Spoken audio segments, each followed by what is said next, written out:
여러분, 지금 하시던 일을 멈추시고 제 말을 아주 신중하게 들어주십시오. 제가 지금부터 말씀드릴 내용은 여러분이 아마도 이미 겪기 시작했지만 왜 그런지 이해하지 못하고 있는 수년간의 고통에서 여러분을 구할 수 있습니다. 지금 당장 배를 만져보십시오. 갈비뼈 바로 아래를 부드럽게 눌러보세요. 배가 부른 느낌이 드십니까? 몇 시간 전에 식사를 했는데도 불편할 정도로 배가 부릅니까? 그 불편함, 결코 완전히 사라지지 않는 그 묵직한 느낌은 단순히 나이가 들어서가 아닙니다. 그것은 여러분의 몸이 비명을 지르며 보내는 조용한 경보이며 65세 이상 인구의 75%가 이와 똑같은 문제를 가지고 있지만 그것이 존재한다는 사실조차 모르고 있습니다. 제 이름은 이민준 박사입니다. 저는 소화기내과 전문의이며 서울에서 22년간 환자들을 치료해 왔습니다. 제 경력 동안 14,000명이 넘는 노인 환자들을 진찰했고 5년 전에 제가 발견한 것은 노인들의 소화 건강에 대해 제가 알고 있다고 생각했던 모든 것을 바꿔놓았습니다. 저 자신도 73이며 제가 지금부터 가르쳐 드릴 것을 매일 실천하고 있습니다. 여기 무서운 진실이 있습니다. 여러분, 나이대 4명 중 3명이 지금 이 순간 심각하게 약해진 위산을 가지고 다니고 있습니다. 이 상태를 저염산증이라고 하지만 그 복잡한 단어는 잊으십시오. 여러분이 이해해야 할 것은 바로 이것입니다. 여러분의 위가 음식을 제대로 분해하기에 충분한 산을 생산하지 못하고 있다는 것입니다. 그리고 음식이 분해되지 않으면 여러분의 몸은 영양분을 흡수할 수 없습니다. 뼈를 위한 칼슘도 안 됩니다. 근육을 위한 단백질도 안 됩니다. 심장을 튼튼하게 뛰게 하고 정신을 또렷하게 유지하는 비타민도 안 됩니다. 여러분은 먹고 있지만 굶주리고 있는 것입니다. 여러분의 몸은 세포 수준에서 절실하게 배고픈 상태이며 이것이 바로 여러분이 항상 피곤함을 느끼는 이유입니다.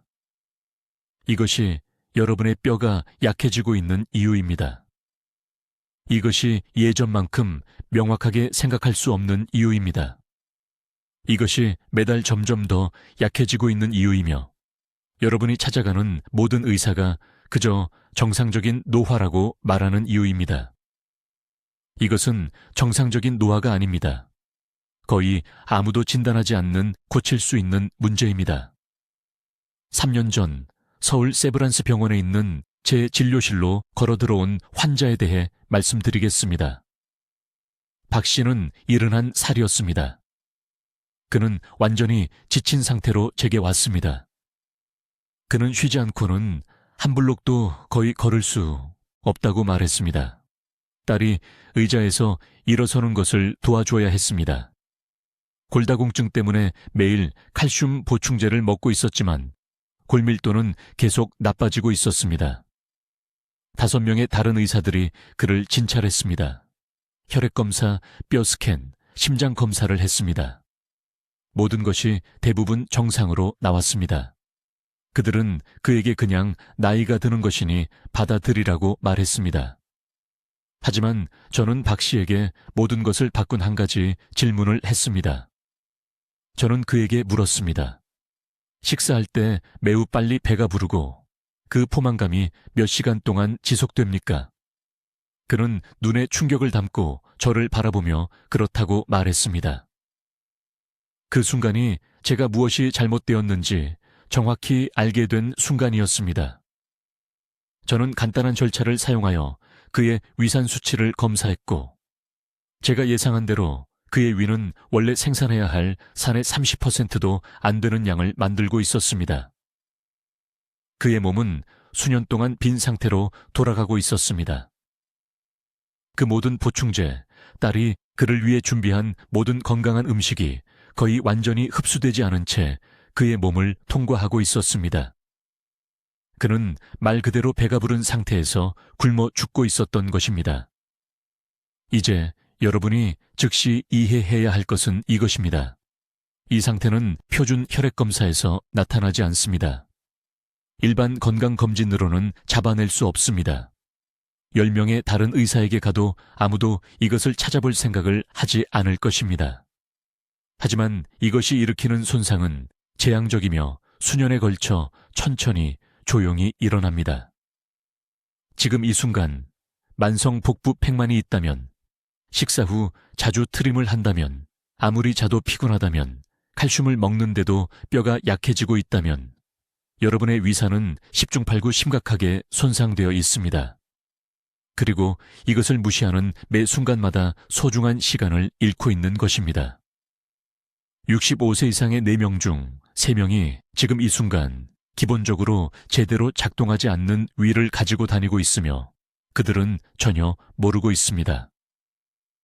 저는 이민준 박사이며 여기 서울에서 소화기내과 전문의로서 22년 넘게 일하면서 단순히 나이가 든다고 생각했던 수천 명의 노인들의 건강을 파괴하는 이 조용한 전염병을 보아왔습니다. 지난달 강남에 있는 제 병원에서 일어난 일에 대해 말씀드리겠습니다. 71살의 여성 박 여사가 저를 만나러 왔습니다. 그녀는 뼈를 위해 매일 칼슘 보충제를 먹고 있었습니다. 그녀의 딸은 약국에서 파는 최고의 보충제에 매달 20만 원 이상을 쓰고 있었습니다. 하지만 박 여사의 골밀도 검사는 그녀가 나아지는 것이 아니라 더 나빠지고 있다는 것을 보여주었습니다. 그녀는 혼란스러워했습니다. 그녀는 모든 것을 올바르게 하고 있었습니다. 아니면 그렇게 생각했습니다. 저는 대부분의 의사들이 절대 하지 않는 간단한 검사를 했습니다. 그녀의 위산 수치는 거의 존재하지 않았습니다. 3년 동안 그녀는 그 비싼 칼슘 알약을 삼키고 있었고 그녀의 몸은 거의 아무것도 흡수하지 못하고 있었습니다. 칼슘은 파이프를 통과하는 물처럼 그녀의 몸을 그냥 지나가고 있었던 것입니다. 이것이 노인 중 75%의 현실입니다. 여러분의 위가 충분한 산을 생산하는 것을 멈췄고 여러분이 먹는 모든 것, 먹는 모든 보충제, 가족이 준비하는 모든 영양가 있는 식사가 낭비되고 있습니다. 이 상태를 저염산증이라고 합니다. 이 용어를 기억하십시오. 이것은 여러분의 위가 충분한 염산을 만들지 못하고 있다는 것을 의미합니다. 여러분의 위산은 배터리 산만큼 강해야 합니다. 그것이 위험하게 들리지만 실제로는 여러분의 가장 큰 보호막입니다. 이 강력한 산은 3가지 중요한 일을 합니다. 첫째, 여러분이 먹는 단백질을 흡수 가능한 조각으로 분해합니다. 둘째, 음식에서 칼슘, 마그네슘, 철분 같은 미네랄을 추출합니다. 셋째, 위험한 박테리아와 기생충이 장으로 들어가기 전에 죽입니다.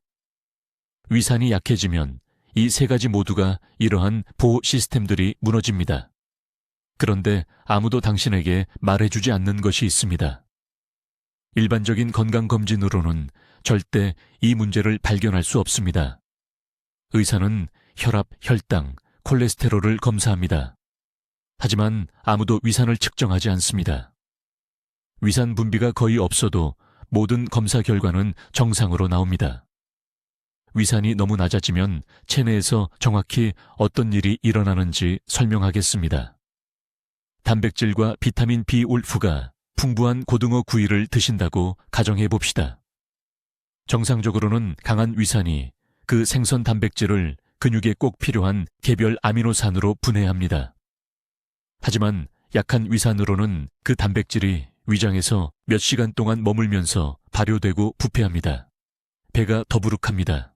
트림이 계속 나옵니다. 식사 후마다 속이 무겁고 피곤함을 느낍니다.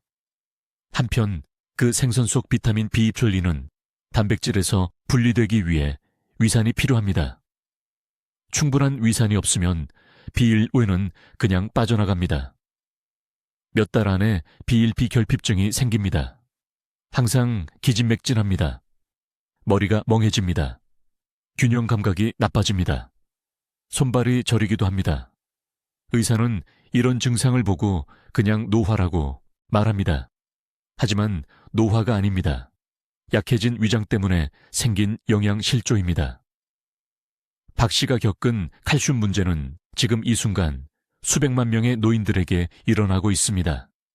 칼슘은 뼈가 사용하기 전에 위산으로 용해되어야 합니다. 위산 수치가 떨어지면 칼슘이 풍부한 음식을 먹고 하루 종일 보충제를 삼켜도 뼈는 거의 아무것도 받지 못합니다. 골격이 서서히 약해지고 부서지기 쉬워지는데 모두가 노화 탓으로 돌릴 때 진짜 범인은 위장에 숨어 있습니다. 철분 흡수도 똑같은 방식으로 무너집니다. 강한 위산이 없으면 고기나 채소에서 철분을 추출할 수 없습니다. 빈혈이 생깁니다. 기운이 없고 어지럽습니다. 걷거나 운동할 에너지가 없습니다. 또다시 의사들은 나이에 비해 정상이라고 말합니다. 또다시 그들은 틀렸습니다. 이제 낮은 위산이 조용히 몸을 파괴하고 있다는 두 번째 경고 신호를 설명하겠습니다. 이것은 특히 위험한데 90%의 노인들이 정반대 문제라고 생각하기 때문입니다.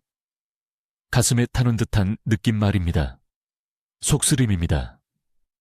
매일 제산제를 찾게 만드는 역류성 식도염입니다. 여러분, 제가 지금 말씀드릴 내용을 아주 주의 깊게 들어주십시오. 이것은 올해 들으실 가장 중요한 의학적 진실일 수 있습니다. 식후에 가슴이 타는 느낌이 들면 첫 번째 생각은 위산이 너무 많다는 것입니다. 텔레비전의 모든 광고가 이렇게 말합니다. 친구들도 이렇게 말합니다. 심지어 일부 의사들도 즉시 위산 억제제를 처방합니다. 하지만 65세 이상 환자의 72%에서 진짜 문제는 정반대입니다. 위산이 너무 많은 게 아니라 너무 적은 것입니다. 이것이 어떻게 작동하는지 설명하겠습니다. 이것을 이해하면 모든 것이 바뀔 것이기 때문입니다. 위장이 충분한 위산을 생산하지 못하면 음식이 그곳에 머뭅니다. 발효됩니다. 압력이 생깁니다. 이 압력은 당신이 가진 약한 위산을 식도로 밀어 올려 타는 듯한 감각을 만듭니다. 몸은 불충분한 위산으로 음식을 소화하려고 필사적으로 노력하고 그 결과가 이 고통스러운 역류입니다. 서울 강남구에 사시는 71세 박 씨라는 환자분이 계셨습니다.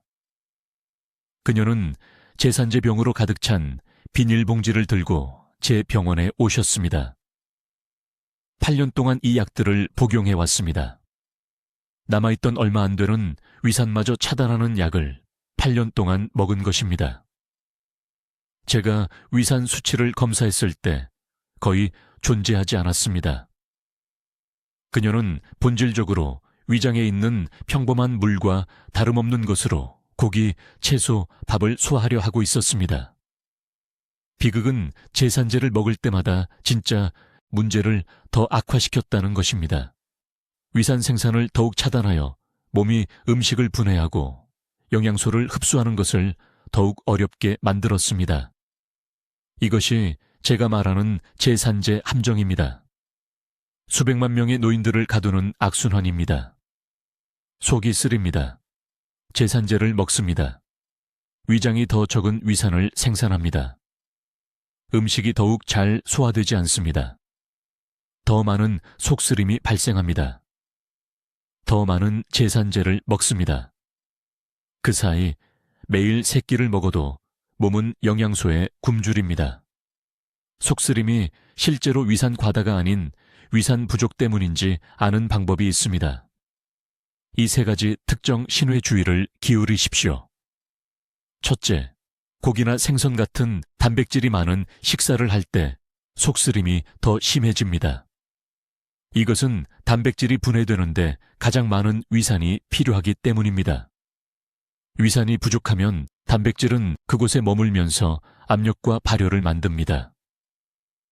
둘째, 아주 적은 양을 먹으면 나아지지만 보통 크기의 식사를 하면 악화됩니다.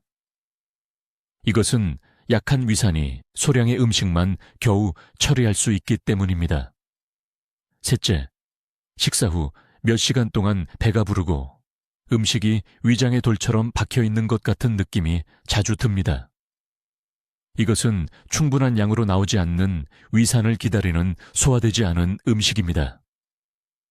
박 씨는 3가지 신호를 모두 가지고 있었습니다. 제가 이것을 설명했을 때 그녀는 진료실에서 울기 시작했습니다. 제산제가 더 이상 거의 도움이 되지 않아서 복용량을 2배로 늘렸기 때문에 자신이 미쳐가는 줄 알았다고 말했습니다. 저는 즉시 그녀의 모든 위산 억제제를 중단했습니다. 이것은 매우 중요합니다. 양성자 펌프 억제제나 H2 차단제를 복용하고 계시다면 이 약들은 당신이 절실히 필요로 하는 위산을 위장이 생산하는 것을 적극적으로 막고 있습니다. 이 약들을 중단하고 나중에 제가 여러분과 공유할 치료법을 시작한 지 2주 만에 박 씨의 역류가 60% 개선되었습니다. 6주 만에 완전히 사라졌습니다. 그녀는 아무런 속쓰림 없이 다시 정상적인 식사를 할 수 있었습니다. 제약회사들은 이 진실을 당신이 알기를 원하지 않습니다. 위산 억제제는 매년 수십억 달러를 벌어들입니다.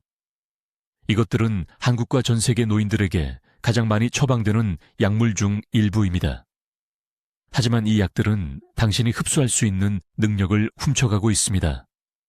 칼슘, 비타민 B23, 철분, 마그네슘, 그리고 단백질을 흡수하지 못하게 만듭니다. 이 약들은 여러분의 뼈를 약하게 만들고 에너지를 고갈시키며 매일 복용할 때마다 노화를 가속화시키고 있습니다. 만약 여러분이 만성 속쓰림을 앓고 있고 60세 이상이라면 진짜 적은 위산 과다가 아니라 위산 부족일 확률이 72%입니다. 이제 지금 여러분의 위산을 몰래 파괴하고 있는 가장 위험한 3가지 약물을 공개하겠습니다. 여러분, 주의 깊게 들어주세요. 만약 이 약들 중 하나라도 복용하고 계시다면 대체 방법에 대해 즉시 의사와 상담하셔야 합니다. 이것은 선택사항이 아닙니다. 영구적인 손상이 발생하기 전에 위를 보호할 수 있는 황금 시간입니다. 첫 번째 주범은 양성자 펌프 억제제입니다. 오메프라졸, 란소프라졸, 판토프라졸로 알려져 있습니다. 한국에서는 수백만 명의 노인들이 속쓰림이나 역류 때문에 매일 이 약을 복용합니다. 의사가 처방했습니다. 의사를 믿으시죠. 하지만 아무도 말해주지 않는 끔찍한 진실이 있습니다. 이 약들은 위의 위산 생성세포를 완전히 차단하는 방식으로 작동합니다. 완전히 차단합니다. 매일 복용한 지 단 3달 만에 위는 위산 생성 능력의 최대 70%를 이룰 수 있습니다. 1년 후에는 일부 환자들이 거의 제로에 가까운 위산을 생성합니다. 제로입니다. 이것이 무엇을 의미하는지 이해하시나요? 단백질을 소화할 수 없습니다. 칼슘을 흡수할 수 없습니다. 음식 속 박테리아로부터 자신을 보호할 수 없습니다. 저는 서울에서 이 약을 5년, 10년 동안 복용하면서 매달 왜 더 약해지는지 궁금해라 하는 환자들을 봐왔습니다. 도움이 되어야 할 약이 천천히 내부에서부터 그들을 굶주리게 만들고 있었습니다. 하지만 잠깐, 당황하기 전에 이것을 이해하세요. 내일 아침 당장 약을 끊으라는 말이 아닙니다. 그것은 위험합니다. 제가 말씀드리는 것은 만약 6개월 이상 이 약을 복용해 왔다면 다른 접근 방법에 대해 의사에게 물어봐야 한다는 것입니다. 대안이 있습니다. 자연적인 방법이 있습니다. 하지만 여러분이 목소리를 내야 합니다. 여러분의 위를 위해 스스로 옹호해야 합니다. 두 번째 적은 훨씬 더 흔합니다. 항히스타민제입니다. 알레르기 약만이 아니라 특히 라니티딘이나 파모티딘 같은 H2 차단제입니다. 이것들은 한국 전역에서 처방전 없이 판매됩니다. 사람들은 소화불량 때문에 사탕처럼 먹습니다. 이 약들은 위산 생성을 신호하는 위에 히스타민 수용체를 차단합니다.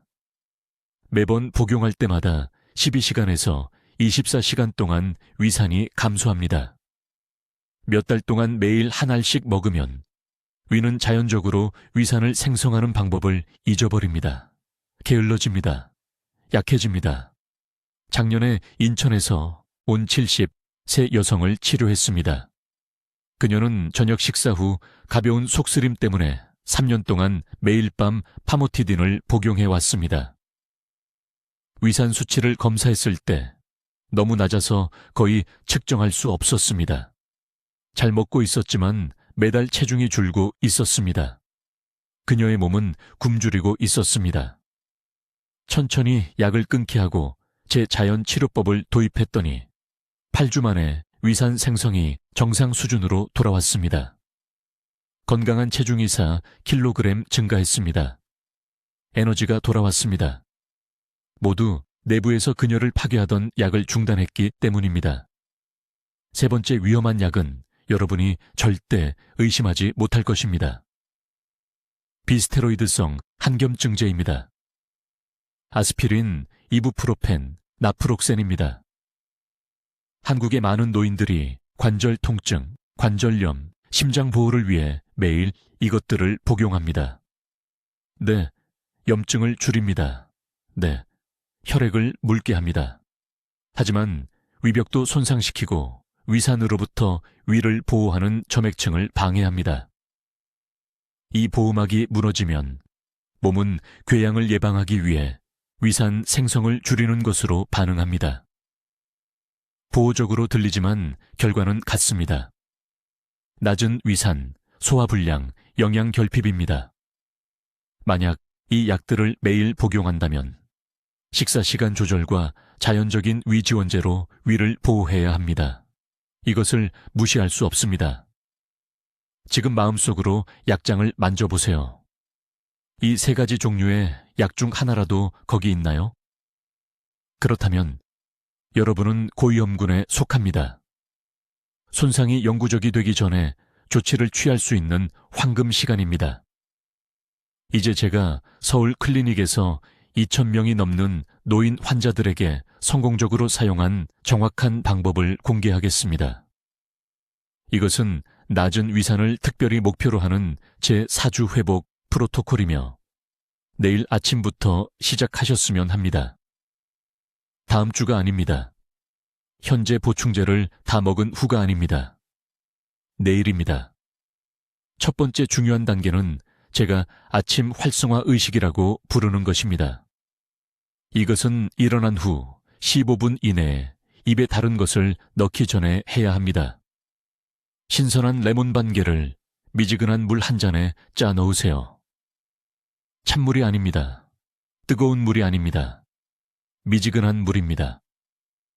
온도가 중요한 이유는 찬물은 아직 깨어나고 있는 소화기에 충격을 주고 뜨거운 물은 레몬의 유익한 효소를 파괴하기 때문입니다. 이것을 5분에 걸쳐 천천히 마시세요. 이것이 하는 일은 위에 위산 생성을 시작하라고 신호를 보내는 것입니다. 수년 동안 꺼져 있던 스위치를 켜는 것이라고 생각하세요. 레몬의 구연산은 위가 해야 할 일을 상기시키는 자연의 방법입니다. 이 한 가지 변화만으로 사흘 만에 복부 팽만감이 줄어든 것을 느끼는 환자들이 있습니다. 두 번째 단계, 그리고 이것은 대부분의 사람들이 치명적인 실수를 하는 부분입니다. 식사 시 수분 섭취를 완전히 분리해야 합니다. 제가 진료실에서 매일 보는 것이 있습니다.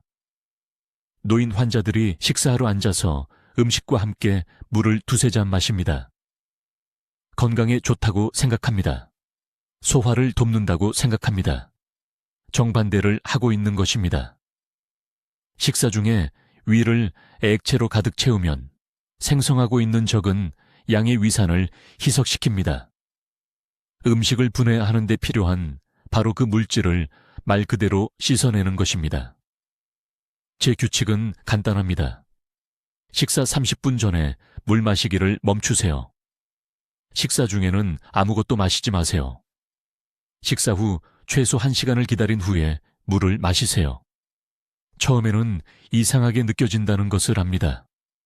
제 환자 중 한 분인 강남에 사시는 박 여사님은 식사할 때 물 없이는 목이 막힐 것 같다고 말씀하셨습니다.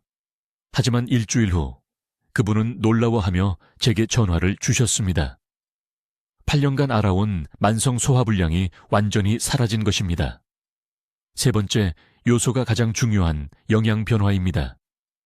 매 끼니마다 자연 발효식품을 추가해야 합니다. 슈퍼마켓에서 사는 식초 절임이 아니라 전통 발효 채소를 말하는 것입니다. 진짜 발효는 유익한 박테리아를 만들어내고 소화 환경의 산도를 높입니다. 점심과 저녁 식사 때 제대로 발효된 배추나 물을 2숟가락씩 드세요. 진짜 발효식품을 구할 수 없다면 하루 중 가장 많이 드시는 식사 15분 전에 생사과식초 1숟가락을 소량의 물에 타서 드세요. 식초병에 with the mother 라고 적혀 있어야 합니다. 바닥에 있는 흐린 침전물에는 소화 효소와 유익한 산이 가득합니다. 인천에 사시는 제 환자 초의 어르신은 79세로 골다공증 때문에 5년간 칼슘 보충제를 드셨지만 골밀대는 아무런 개선이 없었습니다. 식사 전에 사과식초를 추가한 지 단 2달 만에 추적 검사에서 측정 가능한 개선이 나타났습니다. 왜일까요? 이제야 위가 음식과 보충제의 칼슘을 분해하고 흡수할 수 있게 되었기 때문입니다. 네 번째 단계는 많은 의사들이 말하는 것과 반대됩니다. 양질의 단백질을 더 많이 드셔야 하지만 아주 특별한 방식으로 드셔야 합니다. 목표는 체중 1kg당 최소 1g의 단백질을 매일 섭취하는 것입니다. 65kg인 분이라면 95g입니다. 하지만 중요한 점이 있습니다. 한 끼에 다 드시면 안 됩니다. 약해진 위산은 더 이상 큰 스테이크를 소화할 수 없습니다. 대신 하루 종일 4번의 작은 식사로 단백질을 나누세요. 아침에는 계란 2개를 드세요. 낮에는 손바닥 크기의 생선을 드세요. 오후에는 부드러운 두부를 드세요.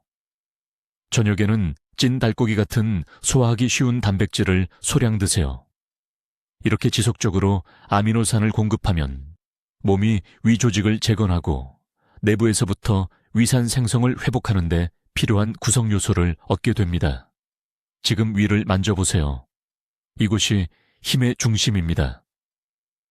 제가 방금 말씀드린 모든 것이 하나의 완전한 시스템으로 함께 작동합니다. 골라서 할 수 없습니다. 4가지 단계를 모두 4주 동안 함께 실천해야 합니다. 이제 제가 매일 어르신들이 하시는 가장 위험한 실수 하나를 말씀드리겠습니다. 이 한 가지 실수만으로도 다른 어떤 것보다 빠르게 위산이 파괴됩니다. 지금 보고 계신 분들의 90%가 이것을 모르고 하고 계실 겁니다. 바로 식사 중에 물을 마시는 것입니다. 여러분, 제 말을 아주 주의 깊게 들어주세요. 이것이 거꾸로 들린다는 것 압니다. 의사 선생님이 물을 많이 마시라고 하셨을 겁니다. 평생 이렇게 해오셨을 겁니다. 하지만 이 습관이 소화 시스템을 조용히 죽이고 있습니다. 정확히 왜 그런지 설명드리겠습니다. 위는 음식을 제대로 소화하기 위해 아주 특정한 산도를 유지해야 합니다. 먹는 동안 많은 양의 물을 마시면 말 그대로 위산을 희석시키는 것입니다.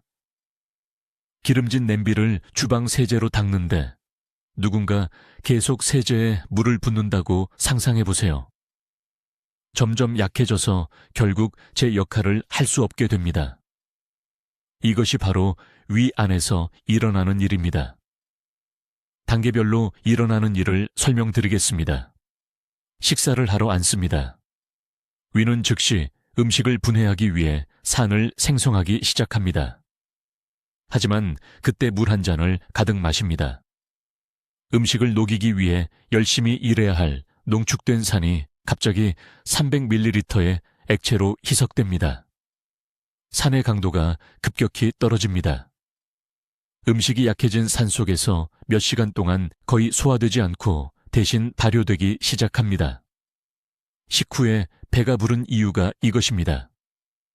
계속 트림이 나오는 이유가 이것입니다. 몇 시간 동안 지속되는 무겁고 불편한 포만감을 느끼는 이유가 이것입니다. 음식이 소화되지 않고 있습니다. 썩고 있는 것입니다. 강남에 사시는 박 여사님이라는 환자분이 심한 복부 팽만과 소화불량을 호소하며 제 병원에 오셨습니다. 73세였고 식사를 끝내기도 전에 속이 메스꺼웠습니다. 식습관에 대해 여쭤보니 건강에 좋다고 읽어서 매 식사마다 물을 2잔씩 마신다고 자랑스럽게 말씀하셨습니다. 즉시 중단하라고 말씀드렸습니다. 제가 미쳤다는 듯이 쳐다보셨습니다. 하지만 저를 믿고 제 지시를 따르셨습니다. 3주 후 박 여사님이 다시 병원에 오셨습니다. 눈물을 글썽이셨습니다. 복부 팽만이 사라졌습니다. 통증 없이 다시 완전한 식사를 할 수 있게 되었습니다. 기력이 돌아왔습니다. 이 한 가지 간단한 변화만으로 말입니다. 그럼 어떻게 해야 할까요? 황금시간 규칙은 이것입니다. 식사 30분 전부터 모든 액체를 마시지 마세요. 식사 중에는 꼭 필요한 경우에만 조금씩, 총 50ml 이하만 마시세요. 그런 다음 식사 후 최소 1시간은 기다린 후에 물을 마시세요. 어렵게 들리는 것 압니다. 입이 마를 수 있습니다. 물로 음식을 씻어내리는 것에 익숙하실 겁니다. 하지만 일주일 안에 몸이 적응할 것이고 결과는 기적 같을 것입니다. 식사와 함께 꼭 액체를 드셔야 한다면 이렇게 하세요. 물 대신 따뜻한 사골 국물을 작은 컵 하나 드세요. 따뜻한 온도와 미네랄이 위산을 희석시키는 대신 실제로 도움을 줍니다. 이것은 우리 조부모님들이 이해했지만 현대의학이 잊어버린 옛 한국의 지혜입니다. 이 실수의 두 번째 부분에 대해 명확히 말씀드리겠습니다. 많은 분들이 냉장고에서 찬물을 마십니다. 이것은 훨씬 더 위험합니다. 찬 액체는 위를 수축시키고 모든 소화 과정을 느리게 만듭니다. 위는 소화를 시작하기도 전에 그 찬물을 드는데 에너지를 낭비해야 합니다. 음식을 소화시키는데 사용할 여분의 에너지가 없습니다. 65세가 넘으면 우리 몸은 그렇게 낭비할 여분의 에너지가 없습니다. 지금 이 순간부터 이 정확한 방법을 따르시기 바랍니다. 따뜻한 물이나 실온의 물만 드세요. 식사 중이 아닌 식사 사이에 드세요. 식사 30분 전과 식사 1시간 후를 목표로 하세요. 이것을 수분 섭취의 새로운 황금시간 규칙으로 정하세요. 지금 식후에 배가 더부룩하신가요? 댓글에 오늘부터 물 마시는 습관을 고치겠습니다 라고 적어주세요. 자신과 가족에게 이 약속을 하세요. 이 한 가지 변화만으로도 3주 안에 소화가 완전히 달라질 것입니다. 저는 서울에서 수백 명의 환자들에게 효과가 있는 것을 봤고 여러분에게도 효과가 있을 것입니다. 이제 6번째 경고 신호에 대해 말씀드리겠습니다. 이것은 아마도 가장 위험한 신호일 수 있습니다. 왜냐하면 완전히 무해한 것처럼 위장하기 때문입니다. 저는 아무리 양치질을 해도 사라지지 않는 지속적인 입 냄새에 대해 말하고 있습니다. 주의 깊게 들으세요. 위산 수치가 너무 낮아지면 음식이 위장에 있어야 할 시간보다 훨씬 더 오래 머물게 됩니다. 빠르고 효율적으로 분해되는 대신 그 음식은 발효되기 시작합니다. 네, 발효됩니다. 마치 여름 더위에 너무 오래 방치된 오래된 김치처럼요. 이 발효 과정은 식도를 통해 다시 올라와 입으로 나오는 가스를 만듭니다. 하지만 여기서 정말 위험한 것은 이것입니다. 대부분의 사람들은 입 냄새가 치아나 잇몸에서 온다고 생각합니다. 그들은 비싼 구강 청결제를 사고 치과를 반복해서 방문하고 심지어 불필요한 치과 시술까지 받습니다. 그러는 동안 진짜 문제는 위장에서 그들에게 소리치고 있습니다. 저에게 한 환자가 있었습니다. 서울 강남구에 사는 73세 초의 여사였습니다. 그녀는 완전히 절망한 상태로 제 진료실에 왔습니다. 그녀는 지난 1년 동안 치과 치료에 200만 원 이상을 썼다고 말했습니다. 치과 의사는 그녀의 치아를 4번 청소했고 크라운 2개를 교체했으며 심지어 잇몸 수술까지 제안했습니다. 하지만 입 냄새는 절대 나아지지 않았습니다. 그녀의 손주들은 그녀에게 작별 키스를 하지 않게 되었습니다. 남편은 별도의 방에서 잤습니다. 그녀는 제 진료실에서 울면서 아무도 찾을 수 없는 무언가가 입 안에서 썩고 있는지 물었습니다. 저는 그녀에게 간단한 질문 하나를 했습니다. 식사할 때 몇 입만 먹어도 배가 금방 부른가요? 그녀의 눈이 커졌습니다. 네, 그녀가 말했습니다. 지난 2년 동안요. 저는 간단한 위산 검사를 했습니다. 대부분의 의사들이 의존하는 표준 혈액 검사가 아니라 실제 산 생성을 측정하는 특정 검사였습니다. 그녀의 수치는 재앙적으로 낮았습니다. 우리는 즉시 제 치료법을 시작했습니다. 3주 안에 그녀의 입 냄새는 완전히 사라졌습니다. 남편은 그들의 침실로 다시 돌아왔습니다. 손주들은 다시 그녀에게 온몸으로 달라붙었습니다. 하지만 더 중요한 것은 그녀가 저에게 에너지가 돌아왔다고 말한 것입니다. 그녀는 다시 영양분을 흡수하고 있었습니다. 그녀가 단순히 나이가 들어서라고 생각했던 지속적인 피로가 사라졌습니다. 이제 이 중요한 점에 주목하세요. 낮은 위산으로 인한 입 냄새는 매우 특정한 특징이 있습니다. 그것은 잇몸 질환이나 충치에서 나는 냄새가 아니라 약간 시큼하거나 발효된 냄새가 납니다. 지금 당장 손으로 입과 코를 가리고 숨을 내쉬어 보세요. 그리고 오늘 아침에 양치질을 했는데도 그 시큼한 냄새가 난다면 여러분의 위장이 긴급한 메시지를 보내고 있는 것입니다. 이것은 여러분 중 많은 분들이 경험하고 있는 또 다른 증상과 직접적으로 연결됩니다. 건강에 좋아야 할 음식을 먹은 후에 더 나빠진다고 느끼시나요? 특히 채소와 통곡물을 먹은 후에요. 이것은 거꾸로 된 것 같지 않나요? 채소를 더 많이, 섬유질을 더 많이 먹으라고 들었습니다. 그래서 여러분은 따릅니다. 접시를 무친 시금치, 무김치, 찐 브로콜리로 채웁니다. 하지만 활력을 느끼는 대신 배가 더부룩하고 피곤함을 느낍니다. 이유는 이렇습니다. 채소와 통곡물은 강한 위산이 있어야 질긴 세포벽을 분해하고 내부의 영양분을 방출할 수 있습니다. 산이 약하면 이러한 음식들은 돌처럼 위장에 앉아 있습니다. 그것들은 발효되어 가스와 방금 논의한 시큼한 냄새를 만듭니다. 잔인한 아이러니는 이것입니다.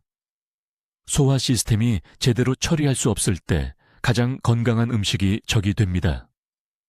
이것이 바로 많은 노인들이 흰 쌀죽이나 일반 국수 같은 부드럽고 단순한 음식을 먹을 때 더 나아진다고 느낀다고 말하는 이유입니다.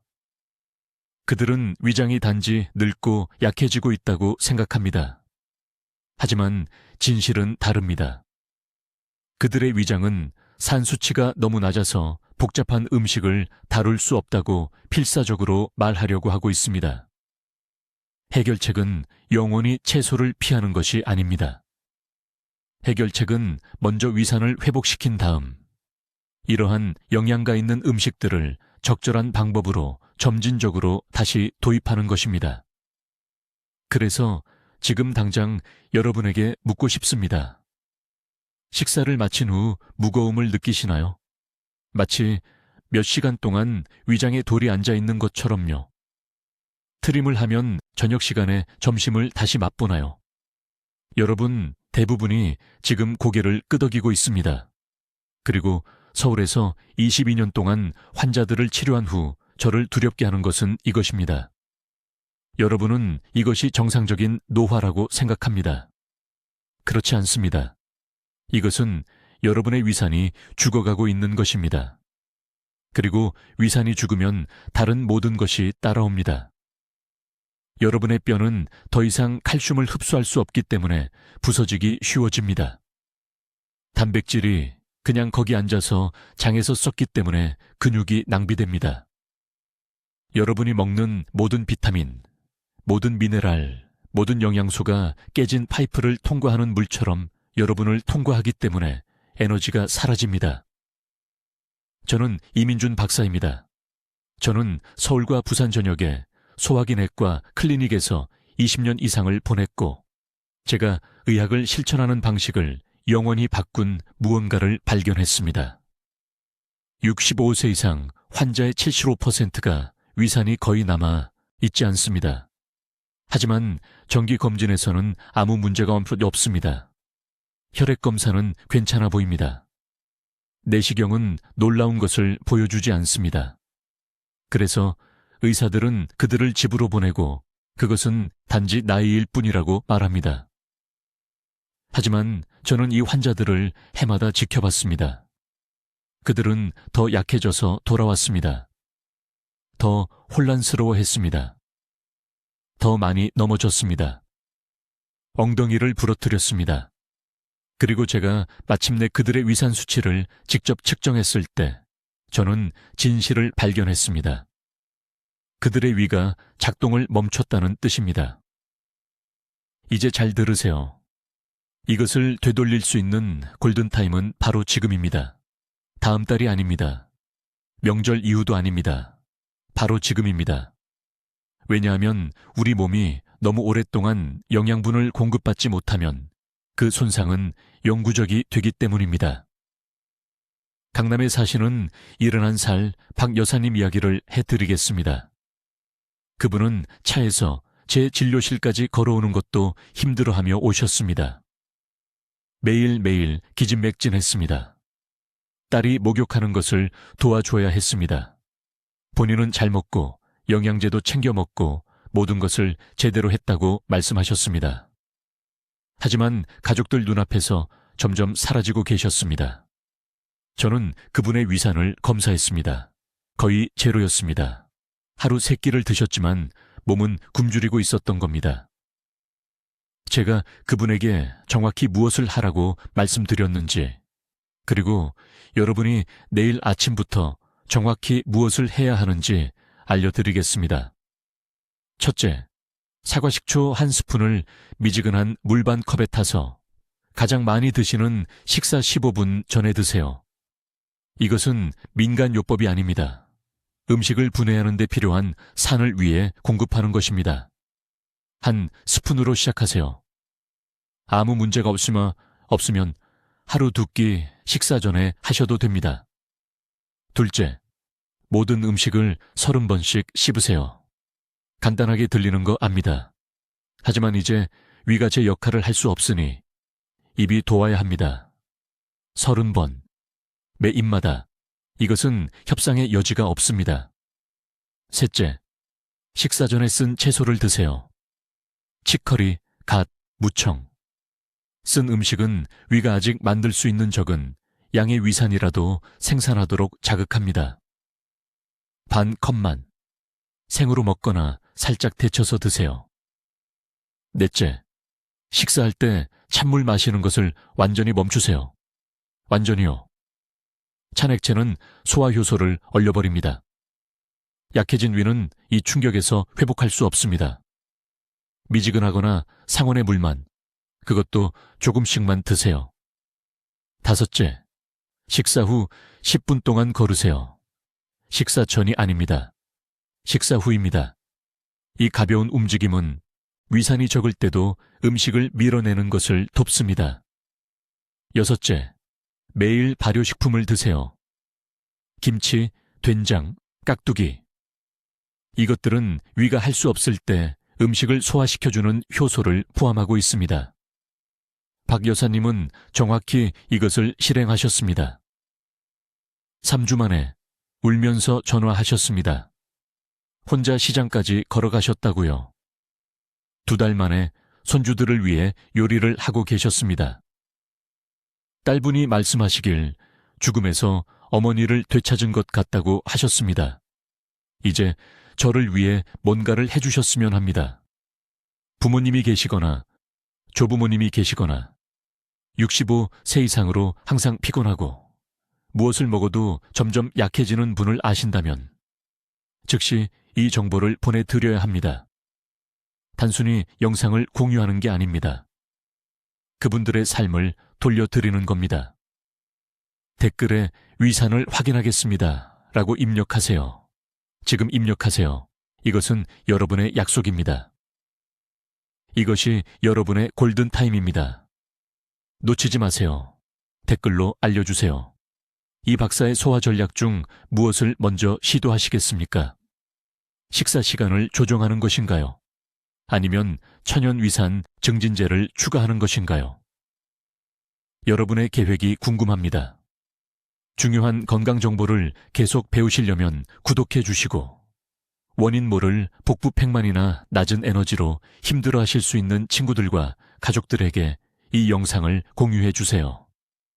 듣기만 해도 현명해지는 저희 채널을 시청해 주셔서 감사합니다.